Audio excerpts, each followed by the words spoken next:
ಮಾಡಿದರೆ government job ಅಷ್ಟೇ ಮಾಡ್ತೀನಿ, ಇಲ್ಲಾಂದ್ರೆ ಬೇರೆ ಕೆಲಸನೇ ಮಾಡೋಂಗಿಲ್ಲ ಅನ್ನೋರು ಈ ವಿಡಿಯೋನ ಎಂಡ್ ತನಕ ನೋಡಿರಿ. ನಾನು ಗೌರ್ಮೆಂಟ್ ಜಾಬ್ ಬೇಕು ಅಂತ ಹೇಳಿ ಸ್ಟಾರ್ಟ್ ಮಾಡಿದ್ದೆ. ಐ ವಿಲ್ ಬಿ ಆನೆಸ್ಟ್, ನಾನು ಸೀರಿಯಸ್ ಆಗಿ ಪ್ರಿಪೇರ್ ಮಾಡಿಲ್ಲ. ಬಟ್ ನಂಗೆ ಎಷ್ಟು ಟೈಮ್ ಸಿಗ್ತಿತ್ತಲ್ಲ ಅಷ್ಟು ಟೈಮ್ದಾಗ ನಾನು ಹಿಸ್ಟ್ರಿ, ಜೋಗ್ರಫಿ, ನನ್ನ ಸಿವಿಲ್ ಇಂಜಿನಿಯರಿಂಗ್ ರಿಲೇಟೆಡ್ ಸಬ್ಜೆಕ್ಟ್ಸನ್ನೆಲ್ಲ ಓದ್ಕೊತಿದ್ದೆ.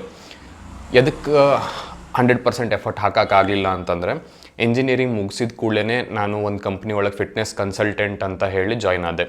ಅಲ್ಲೇನಾತಂದ್ರೆ ನಾ ಚಲೋ ಅರ್ನ್ ಮಾಡಕತ್ತೆ. ಯಾವಾಗ ನಾ ಅರ್ನ್ ಮಾಡಕತ್ತೆ ಅಲ್ಲ, ವರ್ಕ್ ಜೊತೆಗೆ ರೊಕ್ಕದ ಜೊತೆಗೆ ನಿಮಗೆ ಕಮಿಟ್ಮೆಂಟ್ಸು ಬರ್ತಾವೆ. ವರ್ಕ್ ಒಳಗೆ ಹಂಗೆ ರೊಕ್ಕ ಬರಲ್ಲ, ನೀವು ಎಫರ್ಟ್ ಹಾಕಬೇಕಾಗ್ತೈತಿ. ನಿಮ್ಮ ಬಿಸ್ನೆಸ್ ಅಂದ ಕೂಡಲೇ ನೀವು ಎಷ್ಟು ಜಾಸ್ತಿ ಎಫರ್ಟ್ ಹಾಕ್ತೀರಿ, ಎಷ್ಟು ಟೈಮ್ ಕೊಡ್ತಿರ್ತೀರಲ್ಲ ಅಷ್ಟು ನಿಮಗೆ ರಿಸಲ್ಟಲ್ಲೇ ಕಾಣ್ತಿರ್ತೈತಿ. ನಾ ಅದನ್ನು ಮಾಡ್ಕೋ ಅಂತ ನಂಗೆ ಎಷ್ಟೆಷ್ಟು ಟೈಮ್ ಸಿಗ್ತಿತ್ತು ಅಷ್ಟು ನಾವು ಓದ್ಕೊತಿದ್ದೆ. ಈಗೂ ಇವಾಗ ಯಾವಾಗಾರ ನೋಟಿಫಿಕೇಷನ್ ಬರ್ತಾವು ಇಲ್ಲ ಬಂದು ಅಂತಂದಾಗ ನನ್ನ ಕಡೆ ಎಷ್ಟು ಆಗ್ತೈತಿ ಅಷ್ಟು ಓದಿ ಹೋಗಿ ಅಟೆಂಪ್ಟ್ ಕೊಡ್ತಿರ್ತೀನಿ. ಇದು ಯಾಕೆ ಮಾಡ್ತೀನಪ್ಪ ಅಂತಂದರೆ, ಮನೆಯೊಳಗೆ ಪೇರೆಂಟ್ಸ್ ಅಂದರೆ ಸ್ವಲ್ಪ ಓದು, ಗೌರ್ಮೆಂಟ್ ಜಾಬ್ ಸಿಕ್ಕರೆ ಚಲೋ ಅಂತ ಅವ್ರಿಗೇನೋ ಒಂದು ಸೆಕ್ಯೂರಿಟಿ ಫೀಲಿಂಗ್ ಇರ್ತೈತಿ, ಅವ್ರಿಗೇನೋ ಒಂದು ಖುಷಿ ಸಂಬಂಧ ನನ್ನ ಕಡೆ ಎಷ್ಟಾಗ್ತೈತಿ ಅಷ್ಟು ನಾನು ಮಾಡ್ತಿರ್ತೀನಿ. ಈಗ ಈ ವಿಡಿಯೋ ಮಾಡೋ ಉದ್ದೇಶ ಏನಂತಂದ್ರೆ, ಭಾಳ ಆನ್ಲೈನ್ ಏನು ನೋಡ್ತೀವಿ ಅಂತಂದ್ರೆ, ನಿನ್ನ ಸಿಚುವೇಶನ್ ಹೆಂಗಾದರೂ ಇರಲಿ, ನೀನು ಈ ಗೌರ್ಮೆಂಟ್ ಜಾಬನ್ನು ಕ್ರ್ಯಾಕ್ ಮಾಡ್ಬೋದು, ನೀನು ಏನು ಬೇಕಾದನ್ನು ಅಚೀವ್ ಮಾಡ್ಬೋದು ಅಂತ ಹೇಳಿ ಭಾಳಷ್ಟು ವೀಡಿಯೋಸ್ ಬರ್ತಾವೆ. ಇವನ್ನ ನೋಡಿದ ಕೂಡಲೇ ಮೋಟಿವೇಶನ್ ಭಾಳ ಹೈ ಆಗ್ತೈತಿ. ನಾನು ಮಾಡ್ತೀನಿ, ನಾನು ಅಚೀವ್ ಮಾಡ್ತೀನಿ ಅನ್ನೋ ಕಾನ್ಫಿಡೆನ್ಸು ಬರ್ತೈತಿ. ಆದ್ರೆ ನೀವೊಂದು ಅಬ್ಸರ್ವ್ ಮಾಡಿ ನೋಡಿರಿ, ಲಕ್ಷಾನ್ಗಟ್ಟಲೆ ಸ್ಟೂಡೆಂಟ್ಸ್ ಹಾಕಿದ್ರು ವೇಕೆನ್ಸೀಸ್ ಬರೀ 500, 600 ಇಡ್ತಾವೆ. ಅದ್ರಾಗ ನೀವು ಸೆಲೆಕ್ಟ್ ಆಗಿ ಬರ್ತೀರಿ ಅನ್ನೋ ಕಾನ್ಫಿಡೆನ್ಸ್ ಇತ್ತು ಅಂತಂದರೆ ನೀವು ಕೂಡ್ರಿ.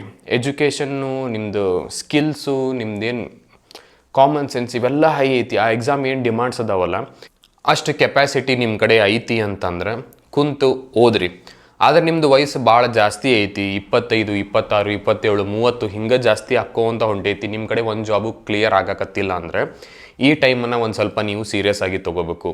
ಏನಾದರೂ ಕೆಲಸ ಸ್ಟಾರ್ಟ್ ಮಾಡಿರಿ, ಏನಾದರೂ ಸ್ಕಿಲ್ಸನ್ನು ಕಲೀರಿ, ಏನಾದರೂ ಬಿಸ್ನೆಸ್ ಆದರೂ ಸ್ಟಾರ್ಟ್ ಮಾಡಿರಿ.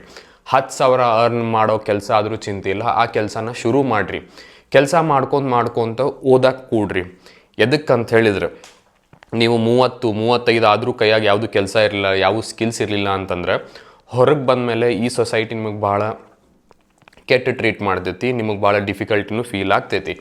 ಸೊ ಅದಕ್ಕೆ ಓದ್ರಿ, ಓದೋದ್ರ ಜೊತೆಗೆ ಕೆಲಸನೂ ಮಾಡಿರಿ. ಯಾವಾಗ ನೋಟಿಫಿಕೇಷನ್ಸ್ ಬರ್ತಾವೆ ಅವಾಗ ಜಾಸ್ತಿ ಎಫರ್ಟ್ ಹಾಕಿ ಮಾಡಿರಿ.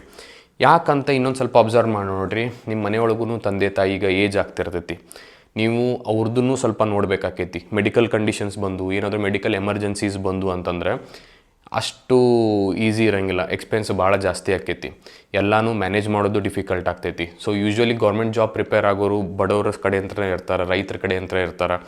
ಸೊ ಫೈನಾನ್ಸಸ್ ಒಂದು ಸ್ವಲ್ಪ ಟೈಟ್ ಇತ್ತಂದ್ರೆ ಪ್ಲೀಸ್ ಕೆಲಸ ಮಾಡಿರಿ, ಏನಾದರೂ ಸ್ಕಿಲ್ಸ್ ಕಲೀರಿ, ಫ್ರೀಲಾನ್ಸಿಂಗ್ ಮಾಡಿರಿ, ಅದ್ರ ಜೊತೆಗೆ ಎಕ್ಸಾಮ್ಸ್ ಪ್ರಿಪೇರ್ ಆಗಿರಿ. ಯಾವಾಗ ಎಕ್ಸಾಮ್ಸ್ ನೋಟಿಫಿಕೇಷನ್ ಬರ್ತಾವಲ್ಲ ಅವಾಗ 100% ಎಫರ್ಟ್ ಹಾಕಿರಿ, ಎಕ್ಸಾಮ್ಸನ್ನು ಬರೀರಿ. ನಿಮ್ದು ಕ್ಲಿಯರ್ ಆಯ್ತು, ಜಾಬ್ ಸಿಕ್ತಂದ್ರೆ ಚಲೋ, ಸಿಗಲಿಲ್ಲ ಅಂತಂದ್ರೂ ನಿಮಗೆ ಬ್ಯಾಕಪ್ ಅಂಥೇಳಿ ಜಾಬ್ ಆದರೂ ಇರ್ತೈತಿ, ಇಲ್ಲ ಬಿಸ್ನೆಸ್ ಆದರೂ ಇರ್ತೈತಿ, ಇಲ್ಲ ಸ್ಕಿಲ್ ಆದರೂ ಇರ್ತೈತಿ. ಇವೇನು ಬ್ಯಾಕಪ್ ಇಲ್ಲ ಅಂತಂದ್ರೆ ಕಷ್ಟ ಆಗ್ತೈತಿ. ನಿಮ್ಮ ವೆಲ್ ವಿಷರ್ ಆಗಿ ನಾನು ಇದು ಹೇಳಕತ್ತೀನಿ, ಕೇಳೋದು ಬಿಡೋದು ನಿಮಗೆ ಬಿಟ್ಟಿದ್ದು. ಮತ್ತೇನಾದರೂ ವೀಡಿಯೋಸ್ ಬೇಕಿತ್ತು, ಯಾವುದಾದ್ರು ರಿಲೇಟೆಡ್ ಏನಿತ್ತಂದ್ರೂ ಕಮೆಂಟ್ ಮಾಡಿರಿ, ನಾ ವೀಡಿಯೋಸ್ ಮಾಡ್ತೀನಂತ. ಚಲೋ ಸಬ್ಸ್ಕ್ರೈಬ್ ಮಾಡಿರಿ. ಹಂಗೆ ಬಾಯ್.